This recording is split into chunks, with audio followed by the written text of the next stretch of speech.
अच्छे होंगे, यहाँ भी सब ठीक ठाक है। आज मैं मौजूद हूँ एक बीएसटी का वीडियो लेकर, क्योंकि मेरा जो वीडियो अकाउंट्स की रिलीज हुई तो लोगों ने यूट्यूब पे मैसेज किया कि सर बीएसटी का भी कुछ वीडियो रिलीज होनी चाहिए, जो कि 12th क्लास हो या एमबीए की हो।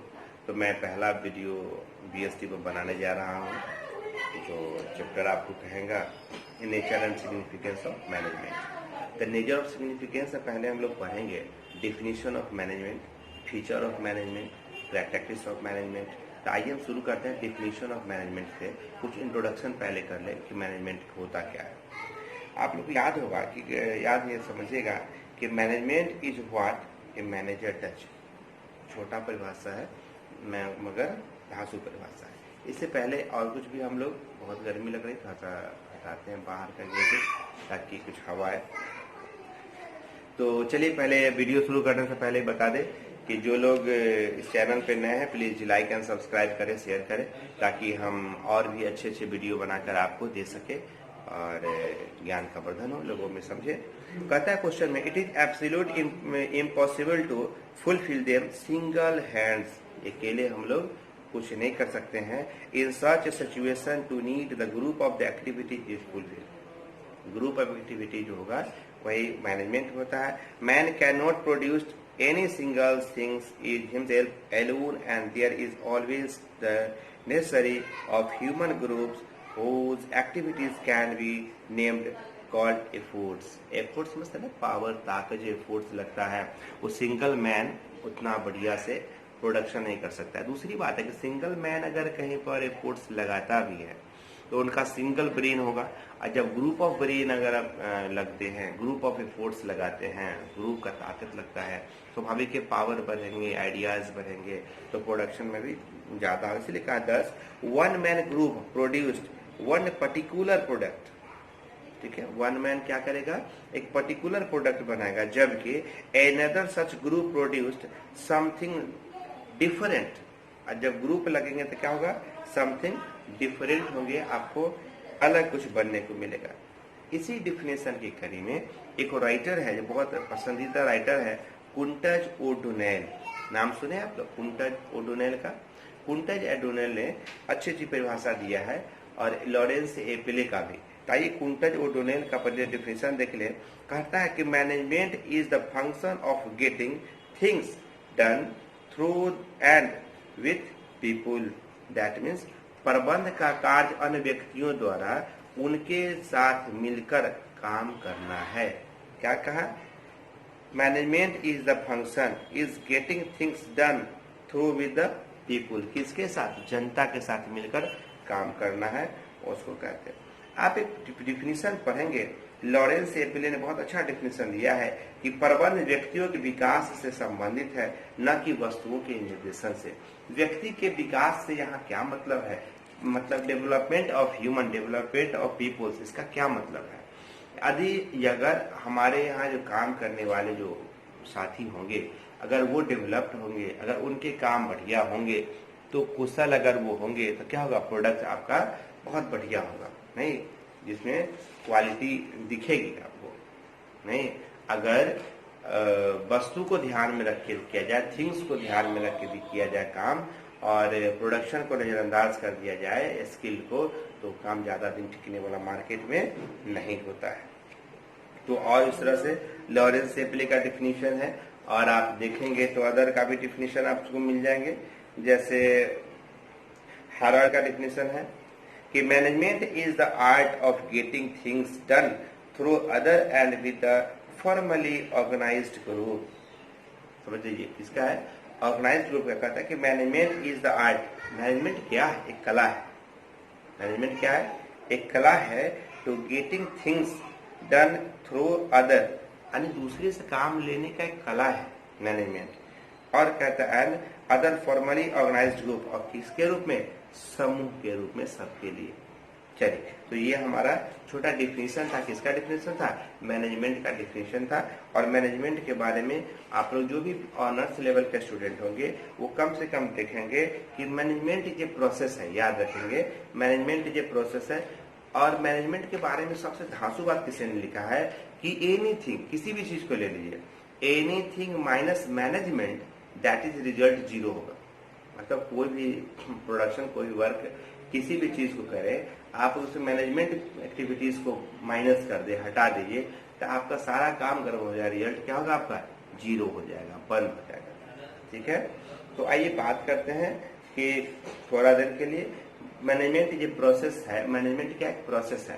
Process that means any work do by the different manner, by the different part, by the different step, that called management. That is एक मैनेजर को अगर आपको रिजल्ट लेना है तो पहले आपको प्लानिंग करना होगा, ऑर्गेनाइजिंग करना होगा, स्टाफिंग करना होगा, डायरेक्टिंग करना होगा, कंट्रोलिंग करना होगा। हम आगे के वीडियो में सबका डिफिनेशन बताएंगे कि what is planning, what is directing, what is controlling, what is organising, that is अगर बताएंगे आप। चलिए, तो पहले यह समझ लेते हैं हम लोग कि management, how we told that management is a process. That means कहता है कि व्यक्तियों के management is the concern with the ideas, thing the peoples. क्या कहता है? वस्तुओं एवं व्यक्तियों से संबंधित बनाया गया है, जबकि प्रबंध वह प्रक्रिया है जो व्यक्तियों से कार्य कराकर विचारों को परिणामों में परिवर्तित करता है। विचार को किसमें बदलता है? रिजल्ट में, परिणाम में। इसीलिए इसको क्या कहते हैं? यह एक प्रोसेस है। फिर कहता है मैनेजमेंट ये डिसिप्लिन। मैनेजमेंट क्या एक डिसिप्लिन है। तो डिसिप्लिन में जब देखें, आइए जो टॉपिक एग्जामिनेशन में पूछता है, चाहे सीबीएसई हो, आईसीआईसी बोर्ड हो, वह जरूर रहता है कि फीचर ऑफ मैनेजमेंट के बारे में बताना है कि मैनेजमेंट की विशेषताएं क्या है। तो मैनेजमेंट के जो पहला फीचर्स होते हैं वो लिखता है कि management is goal oriented process. Goal oriented process that means कहता है कि every organisation setup itself with a view to the realize the specific goals. That means इसका एक अपना गोल होता है जिसके अचीव करने के लिए इतना मेहनत किया जाता है, यानी लोग आगे वर्क करते हैं। या यह कह लीजिएगा, इसको हिंदी में कहेंगे तो कहेंगे कि प्रबंधन जो होता है वो उद्देश्य अभिमुखी है। पूरा सुन लीजिए, यानी वह गोल के लिए ही वर्क किया जाता है और इसमें हाईली क्वालिटीज होता है, हाई इंटरेस्ट होता है। Education is that the company may be to earn the maximum profit. Now the questions arise: how to realize the goal of the organization? The answer to the questions lie hidden the management. Management easily realize the goals of the organization by forecasting, understand the efforts of the different employee. Efforts जो होता है different employee का वो अलग अलग होता है, जिसके कारण क्या करता है वो आपका गोल ओरिएंटेड में मदद होती है। नेक्स्ट प्रोसेस आता है management is a group activity. That is पहले बताया कि मैनेजमेंट एक प्रोसेसिंग वर्क होता है और जितने प्रोसेसिंग वर्क होते हैं उसमें बहुत तरह के आदमी काम करते हैं, मतलब ग्रुप ऑफ मैन काम होता है। इसीलिए क्या है ये ग्रुप एक्टिविटीज है, सामूहिक क्रिया है। नहीं, इसीलिए एप्पले ने कहा है कि कॉन्टेज ने भी कहा है कि अनौपचारिक संगठित समूह कहा जाता है। नहीं, चलिए नेक्स्ट होता है management is related with the human efforts. Human efforts कहता है कि यह ह्यूमन इफोर्ट्स का मतलब क्या होता है? मानवीय क्रियाओं का समूह है। कभी आप लोग कुत्ता को समूह में देखिएगा नहीं ये काम करते हैं, नहीं। तो यह कहता है संगठन, निर्देशन, यानी प्लानिंग, ऑर्गेनाइजिंग और कोऑर्डिनेशन वगैरह, ये जो भी मैनेजरियल जो वर्क है ये सब क्या होते हैं? संगठन के काम है और संगठन के थ्रू ही होता है, इसलिए ह्यूमन एक्टिविटीज के रूप में इसको काउंट किया जाता है। नेक्स्ट है management is the continuous activities. आज ही याद कर लीजिए कि any process of the management is the continuous process. That means जब तक फर्म है, जब तक इंसान है, जब तक कुछ काम है, तब तक उसका मैनेजमेंट होगा। तो हम लोग कह सकते हैं कि management is the continuously activity. जब तक व्यवसाय निरंतर काम चलेंगे, निरंतर काम चलेंगे तो क्या होगा? निरंतर आपके एक्टिविटीज भी करना पड़ेगा, नहीं। और दूसरी बात है कि मैनेजमेंट सभी जगह है, पॉसिबली हर जगह है। मैनेजमेंट ऑफ द पीपुल्स कहता है despite the fact that is the great deal of technology development has taken place, now getting work done through the people's continuous to be the main objective of management today. देखिए मनुष्य जो है, आदमी जो है, जितना भी टेक्नोलॉजी में डेवलप कर गए हैं, अच्छी बात है, टेक्नोलॉजी में आगे, स्वाभाविक है, टेक्नोलॉजी नहीं होता तो हम लोग अभी आदि मानव में पीछे होते।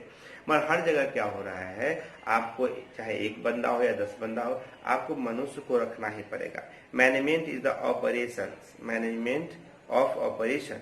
Every organisation has some basic product और services to provided in other to service.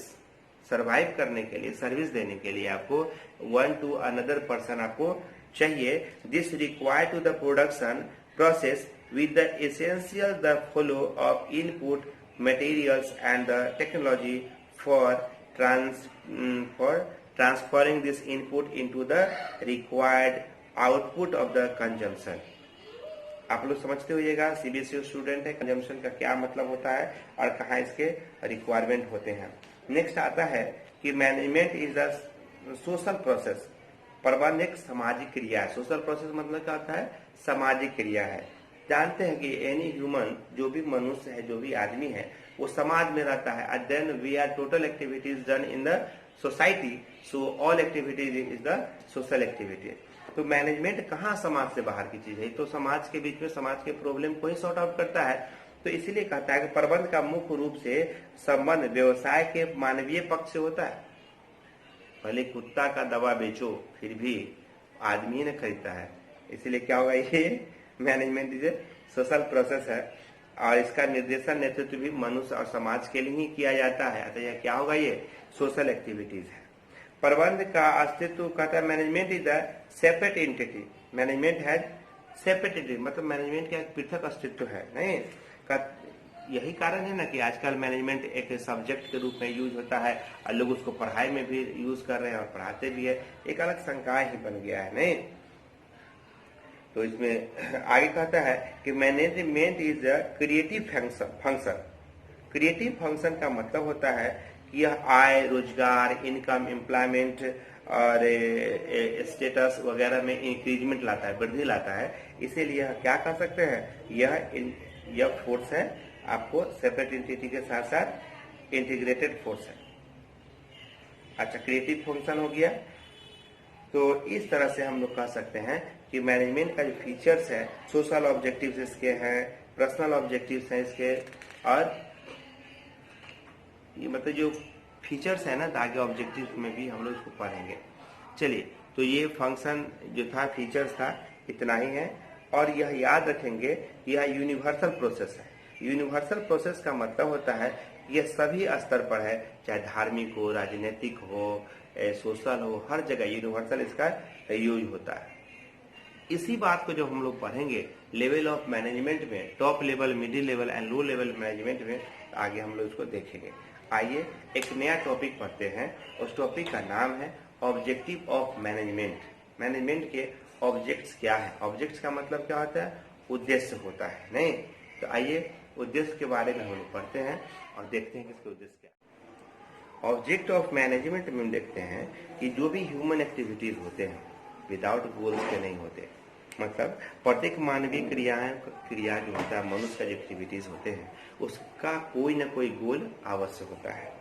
तो चलिए इस गोल को हम लोग डिफर करते हैं, बांटते हैं। जैसे जॉर्ज अटेरी ने कहा कि मनुष्य का जो गोल होता है, जो ऑब्जेक्ट होता है, वो गोल है, स्कोप है, डिटर्मिनेशन है वगैरह, तो इससे कोई मतलब नहीं है। आइए, पहला इसका ऑब्जेक्ट जो मेरे समझ में है वो प्राथमिकता देना चाहिए, प्राइमरी ऑब्जेक्ट। प्राइमरी ऑब्जेक्ट का मतलब होता है प्राथमिक उद्देश्य। प्राथमिक उद्देश्य का मतलब क्या होता है, जो आपको प्राइमरी में सबसे पहले चाहिए, नीड्स होता है। जैसे बाजार में बिक्री योग्य वस्तुएं और सेवाएं प्रदान करना प्रबंध का क्या प्राइमरी उद्देश्य है, कि बाजार में हम मार्केट में बेचेगा अपने सामान को। तो जैसे बेचने की जब बात आएगी तो उसके बाद कंपटीशन होगा, मगर पहले क्या होगा कि वह प्राइमरी ऑब्जेक्ट होगा नहीं।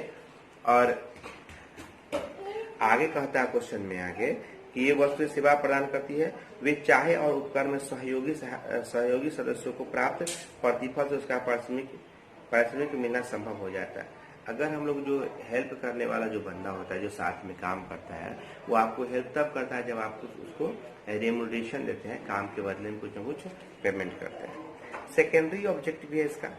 सेकेंडरी ऑब्जेक्ट जो सहायक उद्देश्य होता है, कर सहायक उद्देश्य का क्या मतलब होता है? जो प्राथमिक उद्देश्य को अचीव करने में जो आपको सहायता करते हैं, वे उन प्रयत्नों के लिए कार्य निष्पादन कुशलता मितव्ययता में वृद्धि करने हेतु इकोनॉमी एक्टिविटी को ये बढ़ावा देता है। इकोनॉमी एक्टिविटी को आगे बताता है कैसे काम किया जाए, और अप्रत्यक्ष माना जाता है, डायरेक्ट रूप में नहीं, इनडायरेक्ट रूप में आपको ये सपोर्ट सिस्टम के थ्रू काम करता है। और चलिए इसमें थर्ड क्या होता है? पर्सनल ऑब्जेक्टिव भी है। पर्सनल ऑब्जेक्टिव समझिए तो हर इंसान का पर्सनल इंटेंसी होता है, पर्सनल ऑब्जेक्टिव ही होता है उसमें।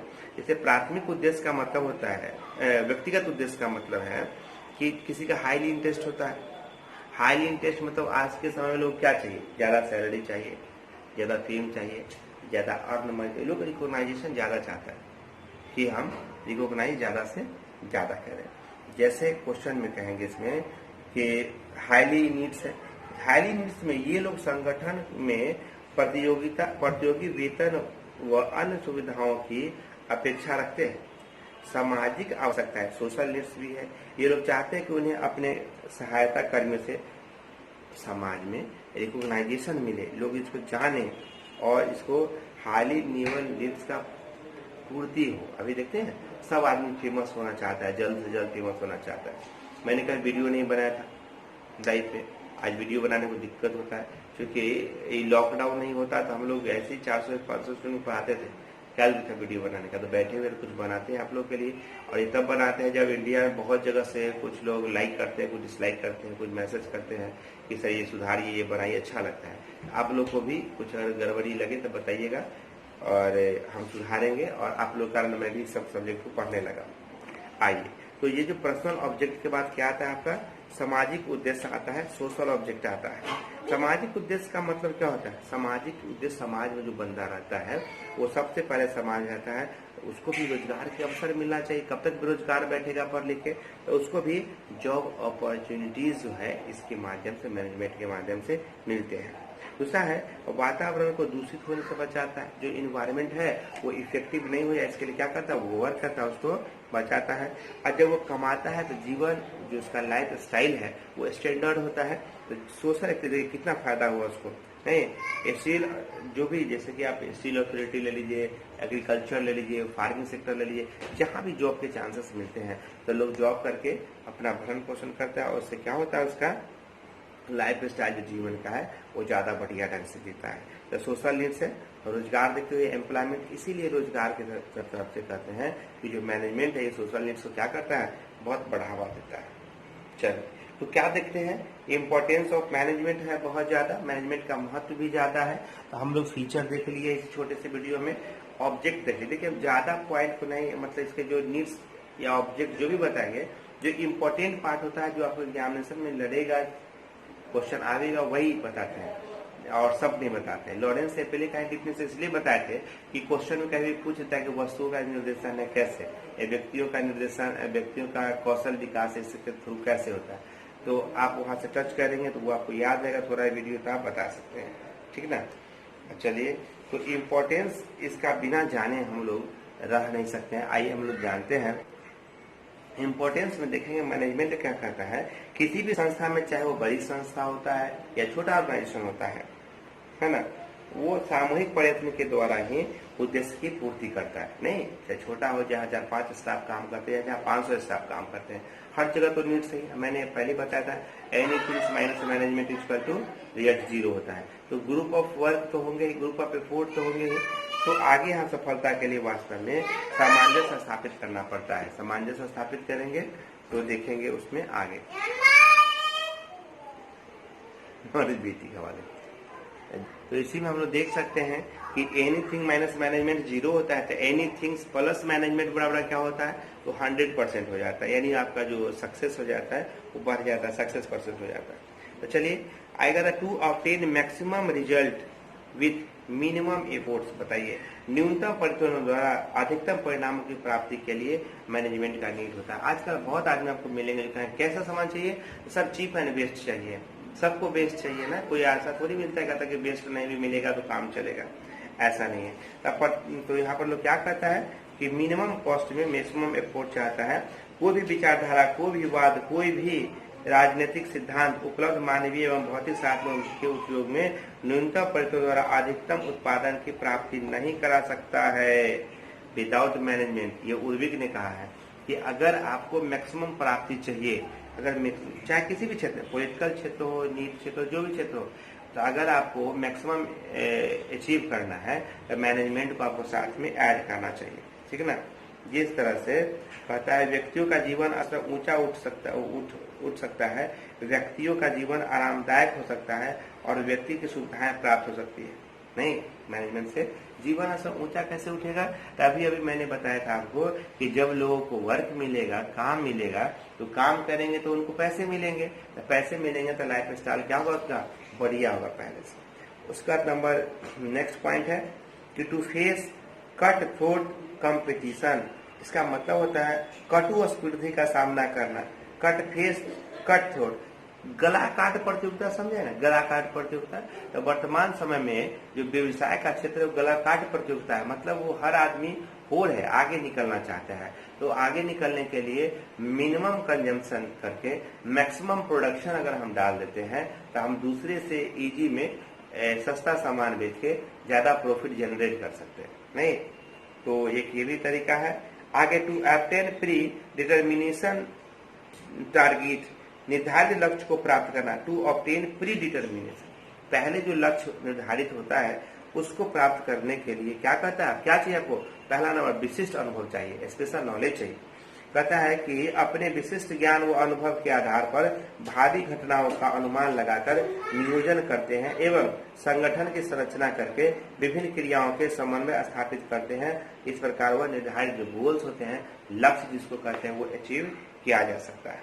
तकनीकी और वैज्ञानिक, to get advantage to technical and scientific research, जो भी वैज्ञानिक अनुसंधान है उसका लाभ उठा सकते हैं। नहीं, तो यह किससे संभव है? आपके मशीनरी सिस्टम को लाभ उठाने के लिए मैनेजमेंट से ही संभव है। दूसरा कहता है टू डिटरमाइन ऑब्जेक्टिव, उद्देश्य को निर्धारित करने के लिए। तो उद्देश्य को पूर्ति करने के लिए जो महत्वपूर्ण कार्य है वह कुशल प्रबंध परिस्थितियों एवं नियमों के अनुसार संस्था के विभिन्न उद्देश्यों अर्थात आर्थिक, सामाजिक, मानवीय आदि को निर्धारित करते हैं। नीतियों का निर्धारण करने के लिए टू डिटरमाइन द पॉलिसीज। देखिए, जितना जरूरी है ये पॉलिसी निर्धारण करना, उतना उसको लागू करना भी आवश्यक होता है। नहीं, सुदृढ़ नीतियां निर्धारण करना है। नीतियां निर्धारित उद्देश्यों की प्राप्ति हेतु महत्वपूर्ण साधन होती है। संस्था की नीतियों के निर्धारण हेतु कुशल प्रबंधक की आवश्यकता होती है। तो कुशल प्रबंधक कौन है? कहता है कि मैनेजर हूँ, मैनेजर वही है, प्रबंधक वही है जो मैनेजर का काम करता, जो मैनेजिंग का काम करता है वही मैनेजर है। तो जो कुशल प्रबंधक होगा उसके लिए जो प्रॉब्लम्स होते हैं, समस्याएं को अपॉर्चुनिटीज के रूप में लेते हैं, वो समस्या के रूप में नहीं लेते हैं, जिससे कारण उनका जो काम आसान हो जाता है, क्योंकि उसे लड़ने का उनको आदत होता है। चलिए, तो व्यक्तियों के विकास के संबंध में कहता है टू डेवलप द पीपुल। तो इसके जैसे टू डेवलप द पीपुल जब भी आपके जहन में आए तो याद रखिएगा कि लॉरेंस एपलेन है। तो लॉरेंस एपलेन का क्या परिभाषा दिया है कि डेवलप द पीपुल, वो व्यक्तियों का विकास है, न कि वस्तुओं का निर्देशन है। तो प्रबंध व्यक्तियों को कार्य कुशलता में वृद्धि करता है, लोग और स्किल्ड होता है। और मैनेजमेंट के बाद ये आया था कि लोगों को पर्सनल स्किल पर ध्यान दिया गया। व्यवसाय में इसका इम्पोर्टेंस है। पीटर ड्रगर कहता है कि प्रबंधक प्रत्येक व्यवसाय का गतिशील एवं जीवनदायक प्रयत्न होता है और इससे उत्पादन की मात्रा बढ़ती है और इसको बनाए रखना चाहिए। तो चलिए, तो आपको हम इम्पोर्टेंस बता दिए। अब नेक्स्ट वीडियो में level of management and coordination पे हम चर्चा करेंगे। आपको यह वीडियो अच्छा लगे तो हमको मैसेज कीजिएगा। इससे फायदा ये होगी कि हम दूसरा वीडियो बनाने का हिम्मत करेंगे। मैंने पहले ही बोला था कि बिजनेस स्टडी का ये मेरे जीवन का पहला वीडियो है जो मैं बनाया हूँ, ठीक ना। तो दूसरा तीसरा वीडियो बनाने के लिए अगर आप लोग मैसेज करेंगे सर ठीक है तो मैं वीडियो बनाऊंगा, वरना नहीं बनाऊंगा, ठीक है।